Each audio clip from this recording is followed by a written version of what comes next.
क्या आप जानते हैं, भारतीय पुराणों में राक्षस सिर्फ खलनायक नहीं थे। वे ऊर्जा, भय और अंधकार की उन शक्तियों के प्रतीक थे जिनसे देवताओं तक का संतुलन हिल जाता था। आज हम बात करेंगे उन 5 भूले बिसरे राक्षसों की जिनसे देव भी डरते थे और जिनका नाम लेना भी कभी अपशकुन माना जाता था। यह है डार्क मिथोलॉजी सीरीज और ये है भारत के सबसे खतरनाक फॉरगॉटन डीमंस। कालनेमी, समय को चुराने वाला असुर। कालनेमी रावण का सबसे चतुर और भयावह सेनापति। उसकी शक्ति सिर्फ युद्ध नहीं, वह समय को रोक सकता था। कथाओं में कहा गया है कि कालनेमी किसी भी योद्धा के सामने टाइम लूप पैदा कर देता, जिसमें विरोधी बार बार वही गलती दोहराता, वही वार खाता और धीरे धीरे अपनी शक्ति खो देता। रावण ने उसे हनुमान को रोकने भेजा और उसने एक भ्रमित करने वाला माया महल बनाया जहां समय असली नहीं लगता था। कालनेमी से देव डरते क्यों थे? क्योंकि युद्ध में समय ही सबसे बड़ा हथियार है और जिसने समय को काबू कर लिया उसके सामने कोई देव भी विजयी नहीं रह सकता। शंबर, 9 आयामों का मायावी दैत्य। अगला नाम है शंबर। यह दैत्य माया का स्वामी था, लेकिन साधारण माया नहीं। शंबर 9 अलग अलग आयामों में प्रवेश कर सकता था। देवताओं की सेना उसे मारने जाती और वो गायब, कभी दाएं कभी बाएं, कभी हवा में कभी किसी और लोक में। कहते हैं उसकी माया इतनी जटिल थी कि इंद्र तक उसकी चालों में फंस गए। शंबर को अंत में हराया देवी माहेश्वरी ने, लेकिन उससे पहले उसने देवताओं को सैकड़ों वर्षों तक आतंक में रखा। शंबर की असली शक्ति, वो किसी भी योद्धा को भ्रम और भय के अलग अलग स्तरों में बंद कर देता, जहां खुद को बचाना लगभग असंभव हो जाता।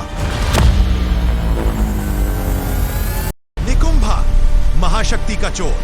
निकुंभ मेघनाद का गुरु, वो शक्ति चुराने की कला जानता था। कहा जाता है निकुंभ युद्ध भूमि में योद्धा की ऊर्जा, उसकी लाइफ फोर्स सीधे उसके शरीर से खींच लेता था। आपने डिमेंटर का नाम सुना होगा। निकुंभ उससे हजारों साल पहले वही भय पैदा करता था।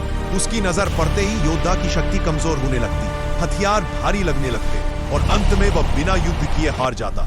रामायण में वर्णन, निकुंभ अकेले ही कई वानरों को निढाल कर देता था।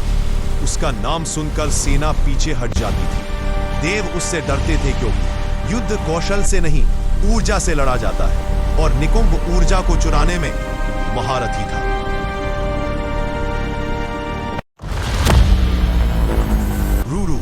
मृत्यु को नियंत्रित करने वाला असुर। रूरू, वह असुर जिसके बारे में बहुत लोग आज जानते ही नहीं, लेकिन देवताओं के लिए वह डेथ ब्रिंगर कहलाता था। रूरू मृत्यु की आयु रेखा देख सकता था। कथाएं कहती है वह किसी भी प्राणी का जीवन छोटा कर सकता था, उसकी सांसें रोक सकता था या उसकी नियति बदल सकता था। उसकी शक्ति थी मृत्यु का आह्वान। देवता उसके सामने दुर्बल हो जाते थे क्योंकि उसकी नजर का अर्थ था अंत का आरंभ। यमराज भी उससे सीधे टकराना पसंद नहीं करते थे। कटापुतना, स्वरूप बदलने वाली राक्षसी। अब अंतिम सबसे रहस्यमय राक्षसी कटपुतना। उसका शरीर तरल था, वह किसी भी मनुष्य, देव, पशु या वस्तु का रूप ले सकती थी। कहते हैं वह छाया होकर कमरे में प्रवेश कर जाती, दीवारों के आर पार जा सकती थी और अपनी असली आकृति में आने पर उसकी आंखें खून से भरी 2 आग की गोलियां बन जाती थी। कठपुतना बच्चों को निशाना बनाती थी क्योंकि शिशुओं की प्राण शक्ति को वह सबसे शुद्ध मानती थी। देवताओं को उससे डर क्यों लगता था? क्योंकि जिसका कोई निश्चित रूप न हो उसे मारना लगभग असंभव है। ये राक्षस सिर्फ कहानियां नहीं है, ये मनुष्य के भीतर छिपे भय, लालच, क्रोध और भ्रम की प्रतीक शक्तियां हैं। और शायद इसी कारण देव भी उनसे डरते थे, क्योंकि वे जानते थे अंधकार को हराने के लिए पहले उसे पहचानना पड़ता है।